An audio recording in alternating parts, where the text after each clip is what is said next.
You here today at the World Affairs Council understand better than most this lesson about how much all of us have in common as members of the human race. It is governments, after all, not people, who put obstacles up and cause misunderstandings.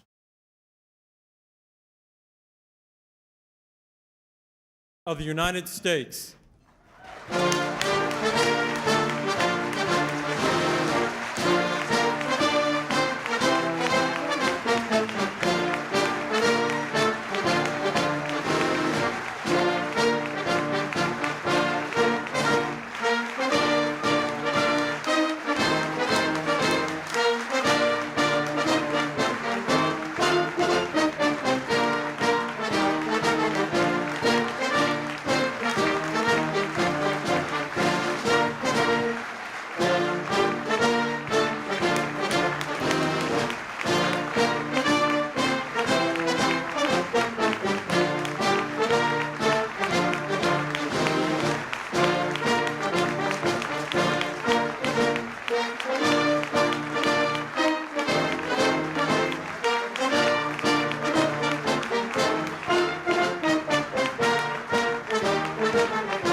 Present to this audience the President of the United States, Ronald Reagan.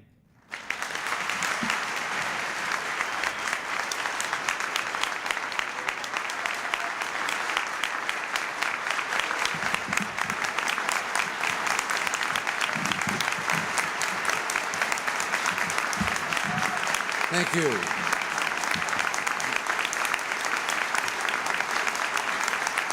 Thank you very much.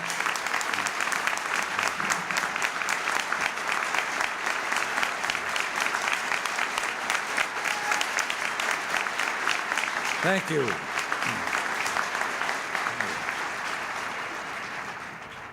Well, thank you all very much. Mark Cohen and Sue Root, Reverend clergy, Mr. Mayor, members of the Council here, the World Affairs Council. It's great to be here in Springfield, to get out of Washington and to find out what people are really thinking. Nobody writes me anymore since they raised the postal rates. Actually, though, coming here today violates one of Washington's most important rules. Nobody in government likes to appear in public this soon after April 15th.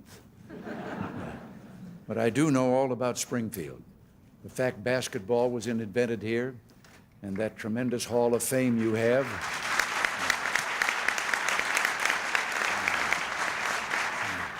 In fact, Tip O'Neill always tried to get me to come to Springfield. Believe me, Mr. President, he used to say, you love Springfield. They have a hall of fame there for people who only work a few hours a day.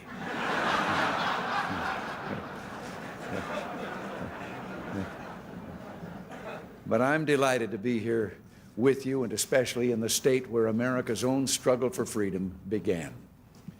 I'm well aware, John Adams wrote in 1776, of the toil and blood and treasure that it will cost us to support and defend these states. Yet through all the gloom, I can see the rays of ravishing light and glory. Historians have wondered ever since what it was that made men like Adams and that outnumbered band of colonists believe they could overthrow the power of the mightiest empire on earth. How appropriate it seemed 5 years later when the British band played at Yorktown, the world turned upside down. Truly, the predictions of the wiser heads in Europe had been proven wrong.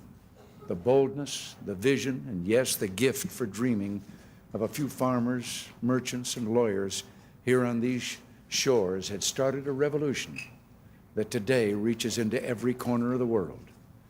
A revolution that still fires men's souls with the ravishing light and glory of human freedom.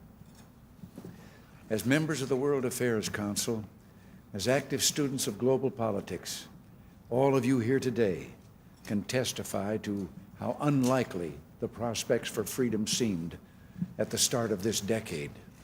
You can recall democracy on the defensive in country after country, an unparalleled buildup of nuclear arms, hostages in Iran, the Soviet invasion of Afghanistan, predictions of economic contraction and global chaos ranging from food and fuel shortages to environmental disaster. All of these were the unrelenting themes of so much of what we read and heard in the media. With the economic recovery of the United States and the democracies, however, much of this talk abated, and this economic recovery, anticipated in Massachusetts in 1981 and 82 with reduced state and local tax rates, was itself rooted in the insight that was at the heart of the revolution begun here 2 centuries ago. Trust the people, let government get out of the way, and leave unharnessed the energy and dynamism of free men and women. But I've come here today to suggest that this notion of trusting the power of human freedom and letting the people do the rest was not just a good basis for our economic policy. It proved a solid foundation for our foreign policy as well. That's what we've given to the people, why we have repeated what they instinctively knew, but what the experts had shied away from saying in public. We spoke plainly and bluntly. We rejected what Jeane Kirkpatrick calls moral equivalency. We said freedom was better than totalitarianism. We said communism was bad. We said a future of nuclear terror was unacceptable. We said we stood for peace, but we also stood for freedom. We said we held fast to the dream of our founding fathers, the dream that someday every man, woman, and child would live in dignity and in freedom. And because of this, we said containment was no longer enough, that the expansion of human freedom was our goal. We spoke for democracy, and we said that we would work for the day when the people of every nation enjoyed the blessing of liberty. Well,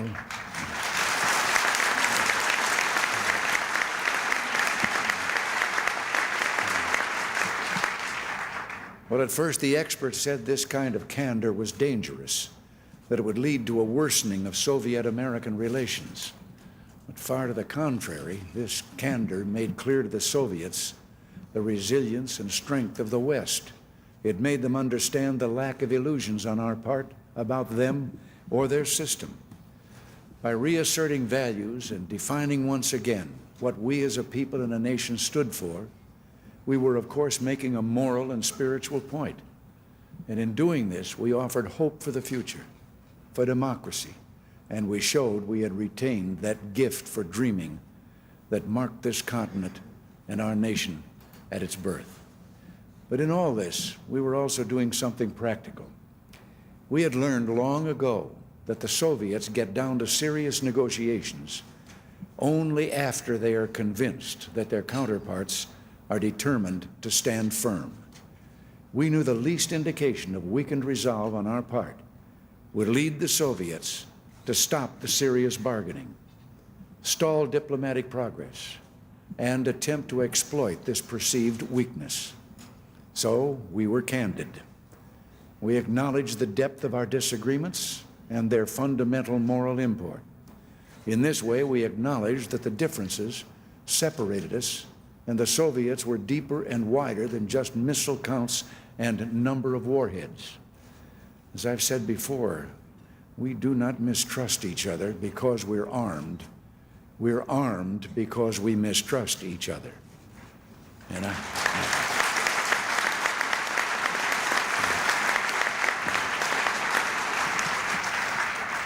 And I spoke those words to General Secretary Gorbachev at our very first meeting in Geneva. And that was why we resolved to address the full range of the real causes of that mistrust and raise the crucial moral and political issues directly with the Soviets. Now, in the past, the full weight of the Soviet-American relationship all too often seemed to rest on one issue: arms control, a plank not sturdy enough to bear up the whole platform of Soviet-American relations. So we adopted not just a one-part agenda of arms control, but a broader four-part agenda. We talked about regional conflicts, especially in areas like Afghanistan, Angola, and Central America, where Soviet expansionism was leading to sharp confrontation. We insisted on putting human rights on our bilateral agenda and the issue of Soviet non-compliance with the Helsinki Accords.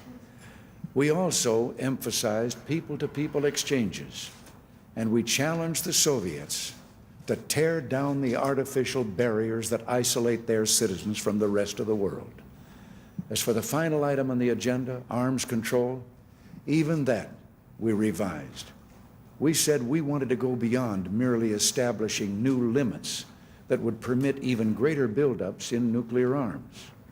We insisted on cutting down, reducing, not just controlling, the number of weapons, arms reductions, not just arms control.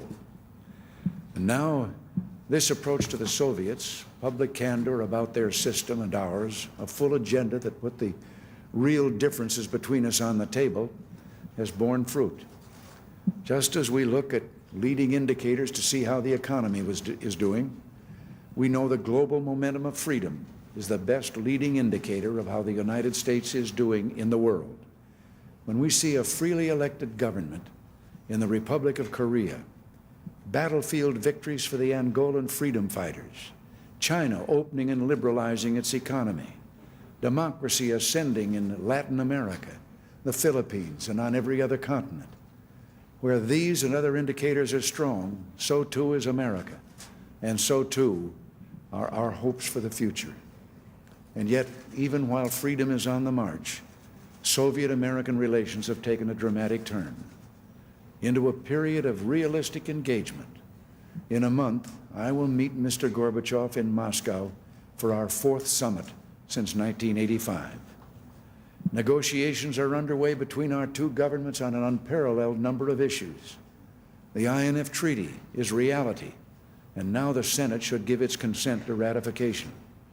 The START Treaty is working along, and I know that on everyone's mind today is this single startling fact. The Soviets have pledged that next month they will begin withdrawing from Afghanistan.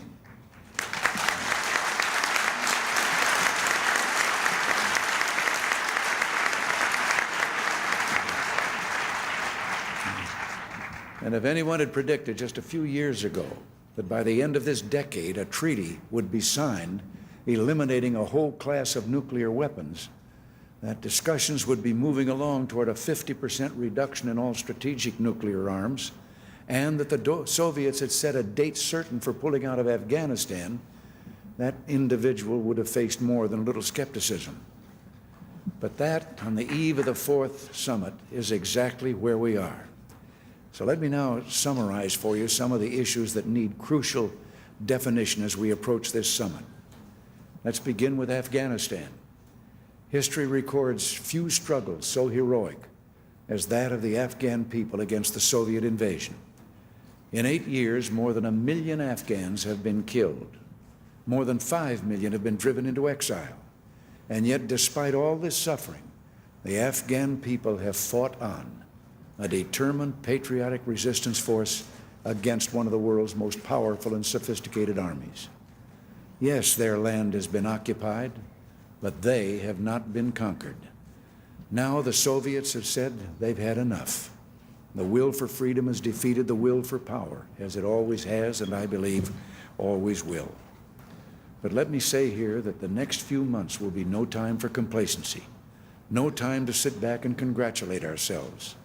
The Soviets have rarely before, and not at all in more than 3 decades, left a country once occupied. They have often promised to leave, but rarely in their history, and then only under pressure from the West have they actually done it. Afghanistan was a critical strategic prize for the Soviets.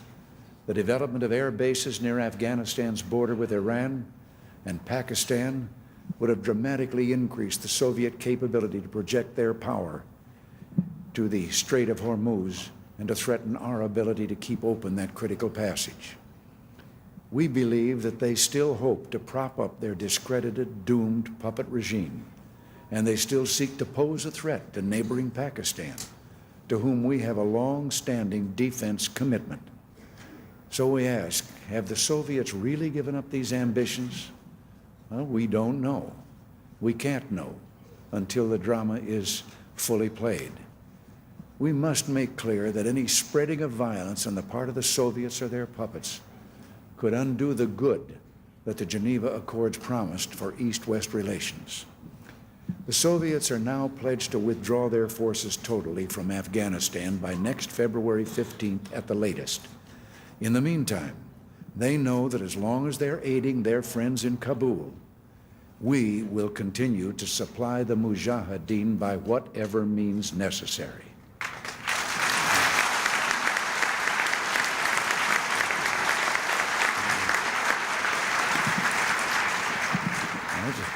Let me repeat, we will continue to support the Mujahideen for as long as the Soviets support the Kabul regime. The Soviets understand that this is our position and that we wouldn't have entered into this agreement without it. And it's more than a position. This is a hard and fast commitment on my part, backed up by a unanimous resolution of the United States Senate. From the start, our policy in Afghanistan has, of course, been directed at restoring that country to an independent, non-aligned status in which the Afghan people could decide their own future and to which their refugees could return safely and with honor. The same goals as those stated in successive United Nations General Assembly resolutions over the years. But these aren't the only goals of our policy there. In a broader sense, our policy is intended to nurture what you might call more normal relations between East and West.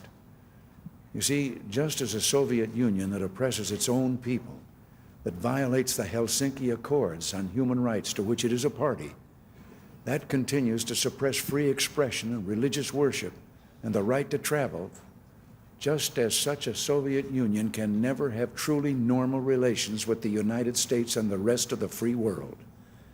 Neither can a Soviet Union that is always trying to push its way into other countries ever have a normal relationship with us. And that's what has happened in countries like Angola, Nicaragua, and Ethiopia. The Soviet Union has helped install or maintain client regimes against the will of the people. None of these regimes has brought peace or a better life to their people. Each has brought misery and hardship. Each is an outrage to the conscience of mankind, and none more so than Ethiopia.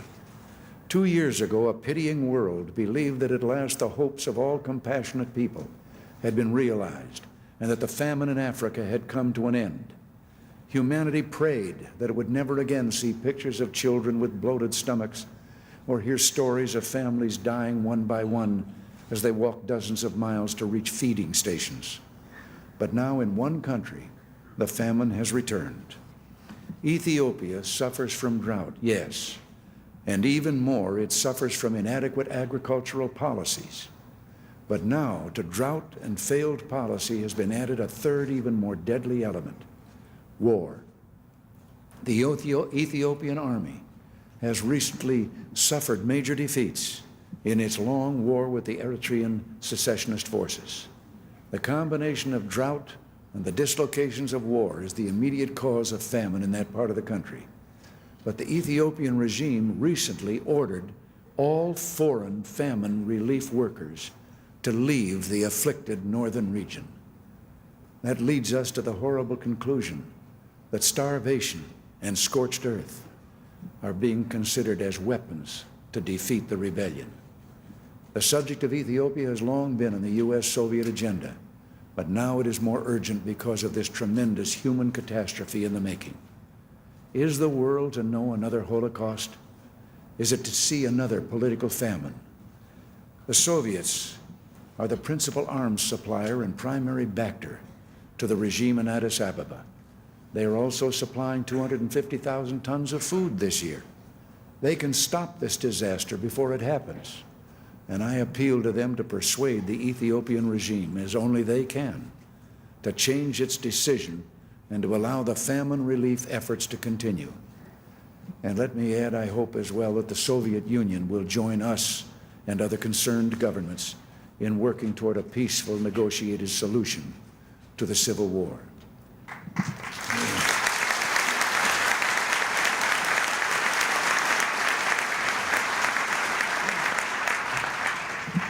You know, Ethiopia, of course, for that matter in every country in which the Soviets have imposed a regime, the issues of human rights and regional conflicts merge into one greater issue, that of Soviet intentions, designs, and behavior both at home and across the earth. Several years ago, the French political thinker and writer Jean-François Revel reported on a conversation that a member of the French cabinet had with a high Soviet official. The Soviet official, in reviewing the history of the 70s, the 1970s, said, as Revel writes, "We took Angola and you did not protest. We noted the fact and included it in our analyses." The Soviet official continued, "Then we took Mozambique. Forget it, you don't even know where it is. Then we took Ethiopia, a key move. No reply." And he went on. "Then we took Aden and set up a powerful Soviet base there. Aden on the Arabian Peninsula, in the heart of your supply center. No response." And the Soviet official concluded by saying, "So we noted we can take Aden." The years of Western passivity in the face of Soviet aggression ended, of course, 7 years ago. But the issue here is that the mentality that produced such analyses, as the Soviet official called them, has not ended. Until it does, the world cannot know true peace. That's a lesson we should apply closer to home in Nicaragua. A few months before the Soviets launched their invasion of Afghanistan, the Soviets also helped Sandinista communists in Nicaragua to steal a democratic revolution. The communists promised democracy and human rights, but they instead imposed a cruel dictatorship, massively militarized, and began a secret war of subversion against Nicaragua's peaceful neighbors. The people of Nicaragua took up arms against the communists, and they fought a valiant struggle. But our Congress, instead of giving the Nicaraguan resistance the same steady support the Afghans have received, has repeatedly turned aid on and off. Even now, while the Soviet bloc pours $500 million of arms a year into Nicaragua, Congress has denied the freedom fighters the support they need to force the Sandinistas to fulfill their democratic promises. I think it's about time that Congress learned the lessons of Afghanistan.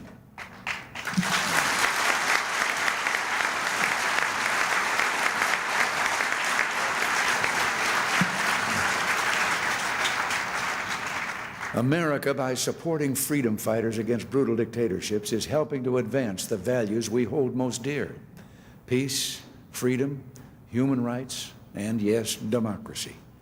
At the same time, we're helping to secure our own freedom by raising the cost of Soviet aggression and by extending the battle for freedom to the far frontier.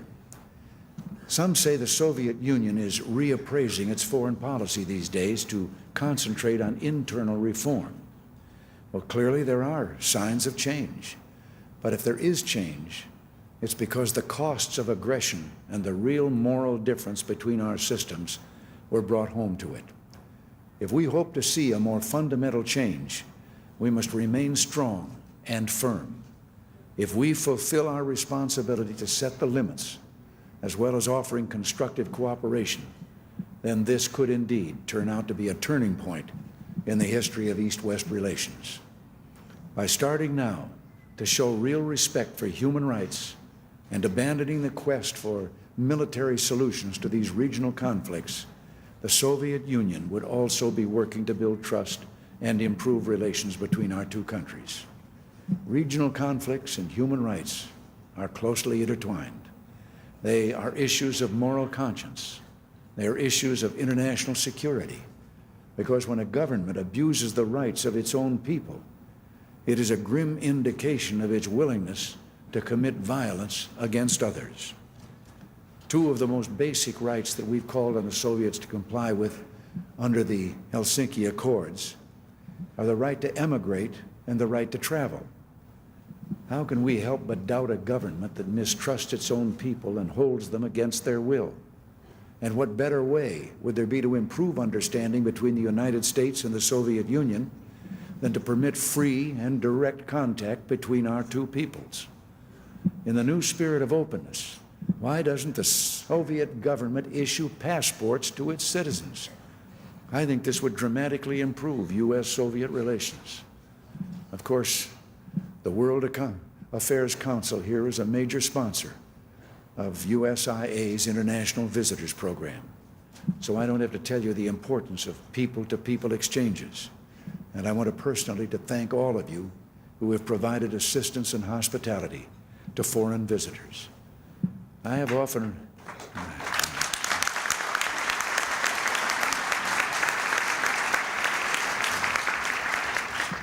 I just left a meeting in the Oval Office to come up here, and that meeting, brought about by Director Wick of USIA, was a meeting with an assemblage of media and publishing people from the Soviet Union.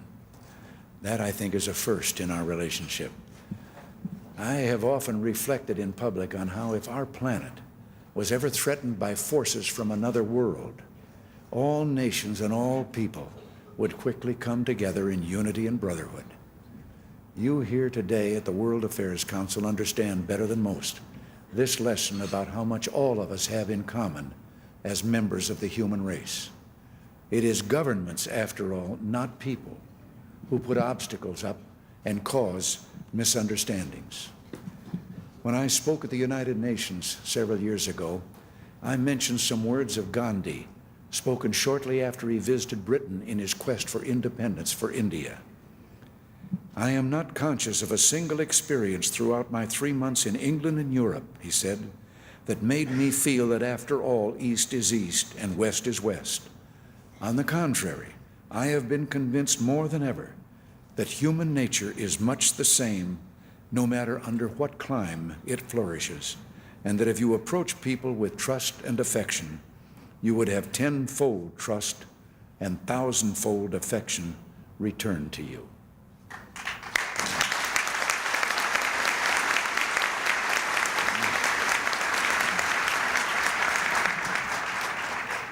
Well, you and the World Affairs Council have done much praiseworthy work in this area, and I'm hopeful that American foreign policy, based as it has been on strength and candor, is opening a way to a world where trust and affection among peoples is an everyday reality. This is my hope as I prepare to leave for Moscow. I'm grateful for your prayers and for your support. I thank you, and God bless you.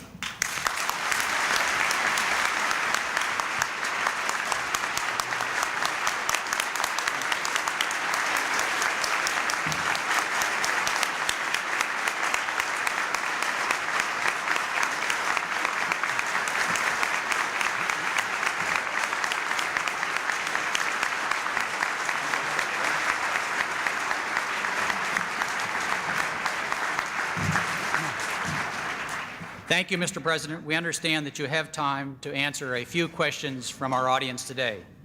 We have selected 6 questioners at random from the many names that were submitted at the beginning of our lunch. 3 questioners are now... Collier Caracoli. I'm a law student at Western New England College, School of Law here in Springfield, Massachusetts. My question to you, sir, is what will be the central theme of your message that you will carry to the people of the Soviet Union next month?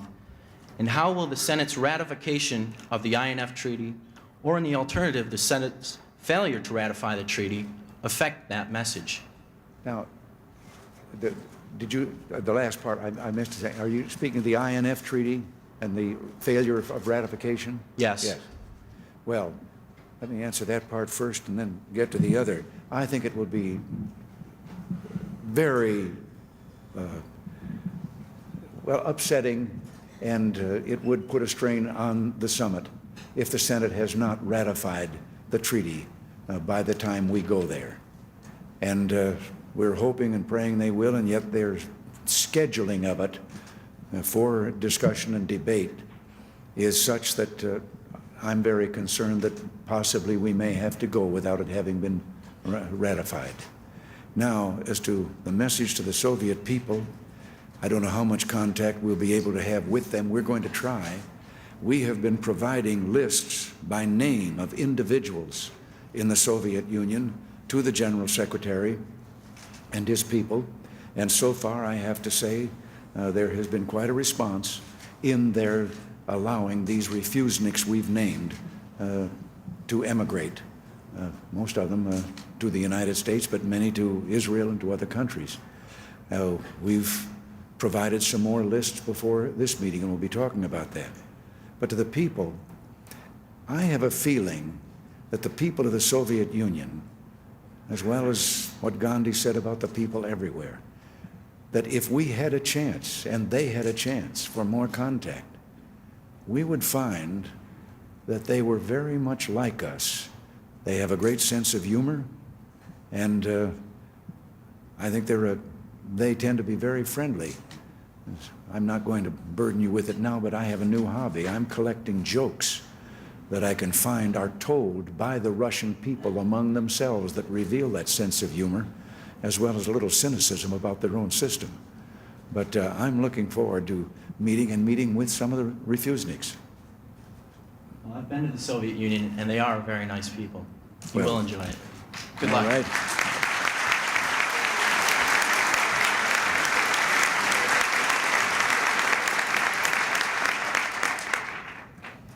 Mr. President, my name is Richard E. Barsom. I'm from Springfield, and I'd just like to ask you one question about the trade deficit and foreign trade policy here in America. What do you think the United States people should look for in the next election for a candidate that would have a policy that would help this country tackle the trade deficit and compete at a more stronger rate with, say, Japan and West Germany on a manufacturing base? Well, if you forgive me, you've got an administration now that has been trying to do something about the trade deficit.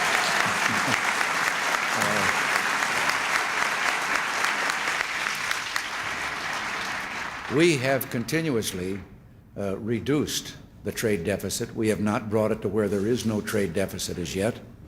And this last one, even though they said, oh, why the deficit went up a little bit, they didn't say little bit, they made it sound horrendous, something about around 13 billion plus in this trade deficit. But what they didn't announce was that our exports were at their highest level that they've been so far.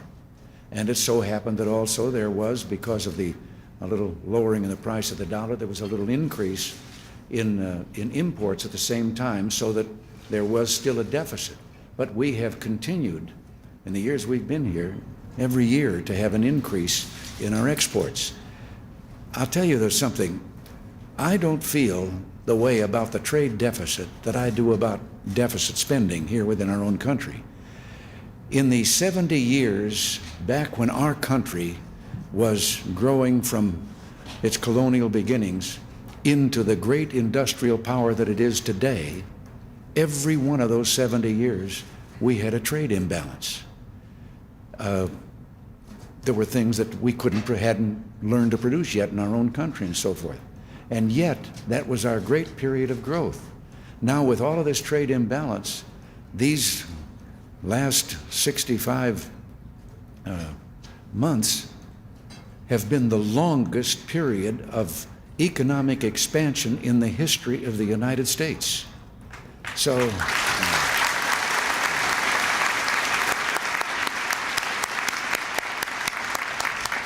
now, I've said repeatedly, the trade bill that is now before the conference comes to me as it is, I will veto it.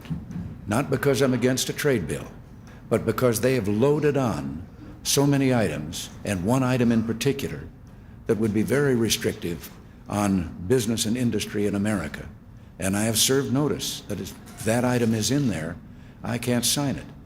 But if I do have to veto it, I will immediately call on the Congress to adopt a trade bill that is similar to this one without those things that have been added on, because we've been working in the Economic Summit as hard as we can to bring about the changes in the GATT treaty. That's the general, tariff and trade agreement of the industrial nations of the West and Japan.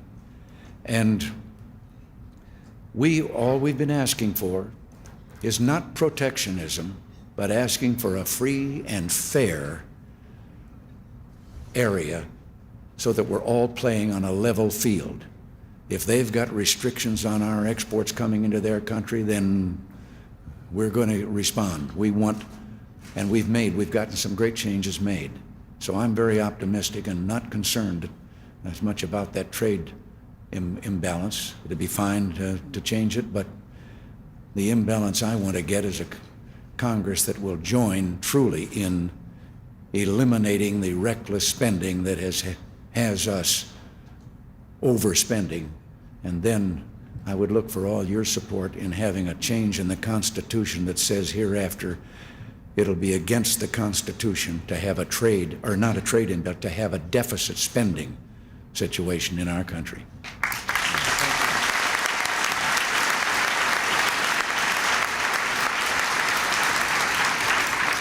Mr. President, good afternoon. My name is Jeffrey Burke. I'm a sophomore English major at Springfield College. My question to you this afternoon: are you considering any military intervention when it comes to stifling drug trafficking into the United States? If so, will it be on a lateral or bilateral basis, and to what scale?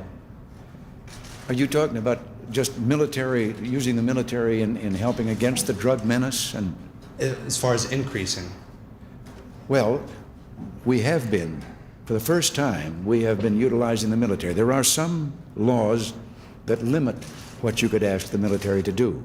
But last year alone, there were 16,000 flying hours of surveillance by our military aircraft in helping us interdict the drugs coming into the America. And there were 2,500 full sailing days of the Navy out there patrolling and helping us interdict this drug entry. I have to tell you, though, we have done a remarkable job.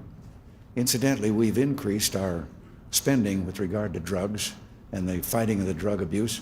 We have increased that, tripled it, since we've been here. But that is not going to do the job as much as we have to keep on intercepting those drugs. Last year alone, we confiscated $500 million of assets of the drug dealers. And still, the problem's with us. I think Nancy set out on the course that we must all do more to bring about. You can't totally ever, with the boundaries we have, shut off the influx of drugs. The deal is take the customer away from the drugs. Turn the customer away from drugs.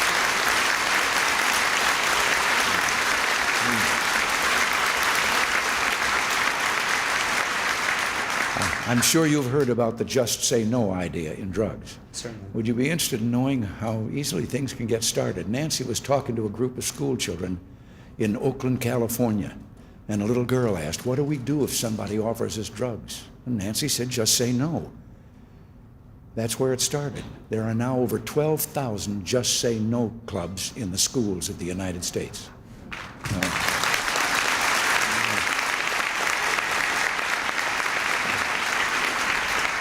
I think you have a follow-up.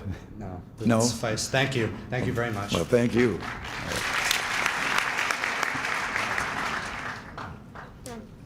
How do you solve all the questions in America, Mr. President? Have we solved all the questions in America? No, I'd be the first to say no. As a matter of fact, we probably haven't heard some of them yet. But we're working on it. When we came here, we found a situation, came to office, found a situation in which our country was in the economic doldrums. We had double-digit inflation. We had great unemployment. And we had some pretty high taxes. And we set out on an economic recovery program that was aimed at changing that. And also, I had always felt before I came here that there was a growing spiritual hunger in the United States to once again believe and believe not only in the Almighty, but in this country of ours? Well,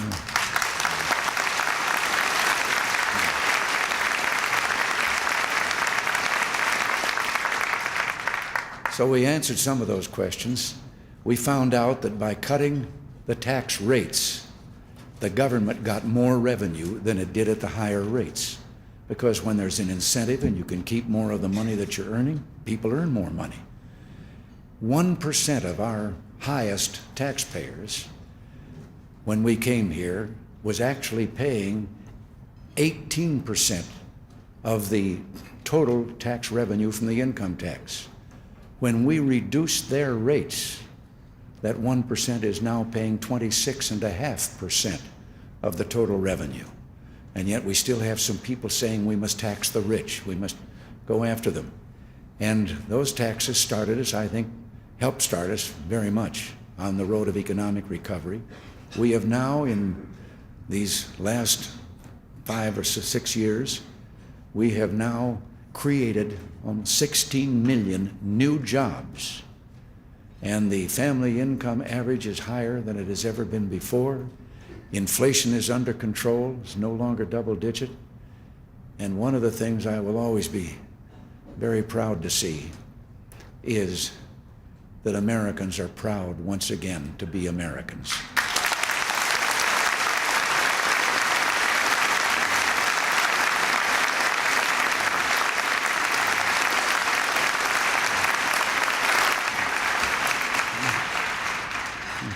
Mr. President, you have for years tried to bring peace to the Middle East.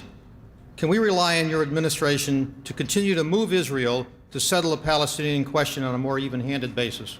We're going to keep on trying as hard as we can. We feel that the coming together in negotiations, sitting down at a table with the other countries, most of us have forgotten that technically the state of war still exists between the Arab nations and Israel. But we're not going to cure it until we come together and find out how we can arrive at a fair settlement of the differences between those peoples. I can't resist telling you a little joke. It's kind of cynical, very cynical, in a matter of fact, about the Middle East. It has to do with a scorpion that came to a creek and wanted to cross and said to the frog there, "Would you carry me across? The scorpions can't swim." And the frog said, "Well, you'd sting me and I'd die." And the scorpion said, "That'd be silly, because if I stung you and you died, I'd drown." Well, that made sense to the frog, so he said, "Get on." Started ferrying him across, and in midstream, the scorpion stung him. And the frog, in his dying, said to the scorpion, as they were both dying, said, "Why did you do that? Now we're both going to die." And the scorpion said, "This is the Middle East."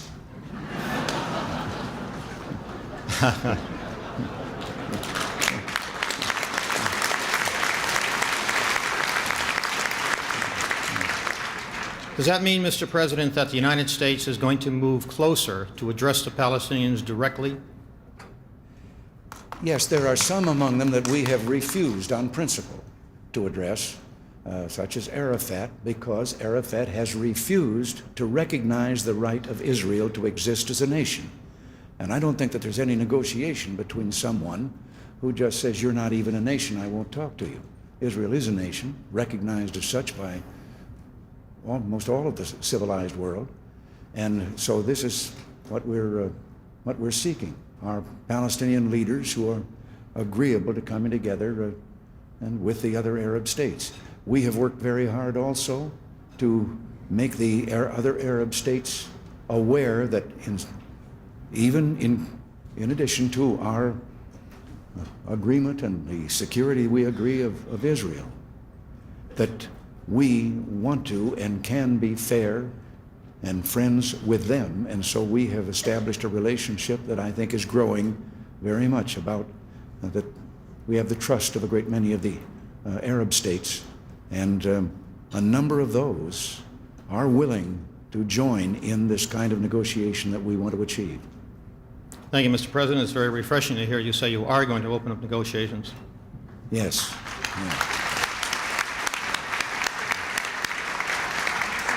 Well, Mr. President, my name's Brian Kane. I'd just like to tell you what an honor and totally unexpected privilege it is for me to ask you a question here.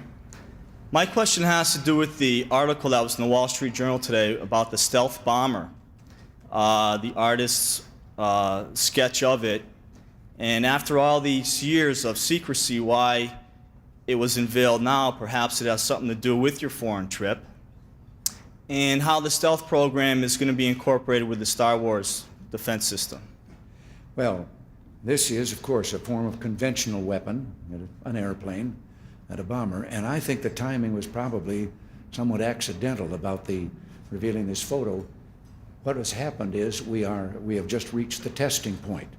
So very shortly, that plane will be in the air and visible to all, so there didn't seem to be any more reason to keep it secret. And I don't think it'll hurt at the summit. Well, I hope it helps. Well, I hope so too. And,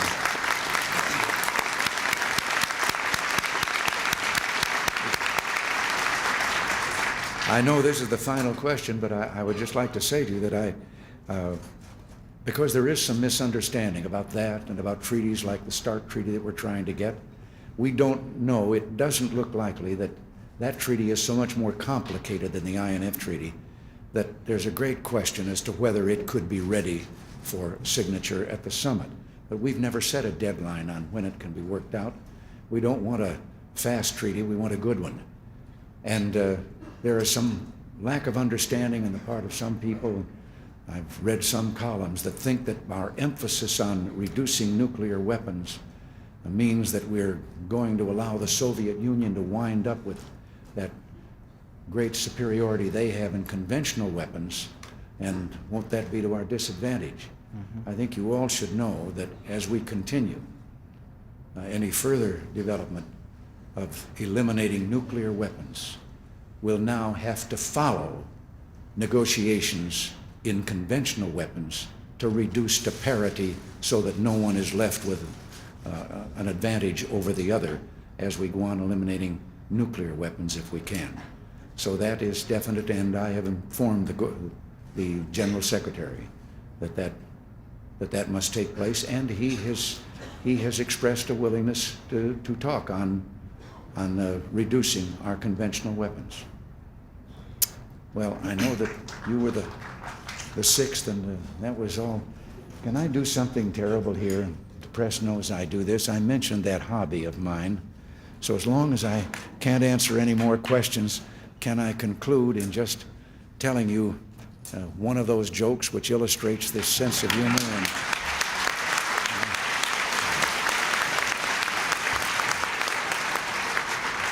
And this is one that I told to Gorbachev. It seems that they recently issued an order that anyone that's caught speeding must get a ticket. And you know that the most of the driving there is done by the Politburo, by the bureaucracy. They're the ones with cars and drivers and so forth. So it seems that one morning Gorbachev himself came out of his country home, knew he was late getting to the Kremlin, told his driver to get in the back seat and he'd drive. And down the road he went, past two motorcycle policemen. One of them took out after him. In a few minutes he's back with his buddy. And the buddy says, "Did you give him a ticket?" He said, "No." Well, he said, "Why not? We were told that anyone caught speeding was to get a ticket." He says, No, this one was too important." Well, he said, "Who was it?" He says, "I don't know. I couldn't recognize him, but his driver was Gorbachev."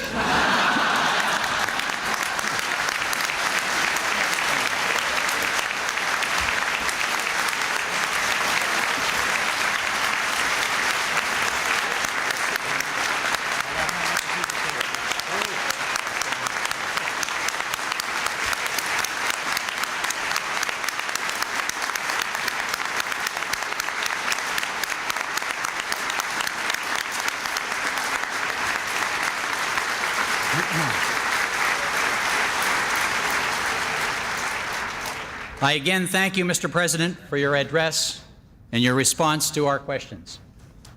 As a symbol of our appreciation for your being here with us today, and in recognition of the emphasis in your address to the importance of freedom around the world, we would like to present to you at this time a rendering of one of the 18 banners which are displayed continuously in the center of Springfield to remind us of our daily celebration of freedom in America. The banners were prepared for the bicentennial anniversary of the federal Constitution and represent 18 different ethnic groups living in Springfield by bearing the words meaning "Celebrate Freedom" in 18 different languages, and by displaying the images of fireworks, which are a traditional symbol of our celebration of freedom in the city of Springfield.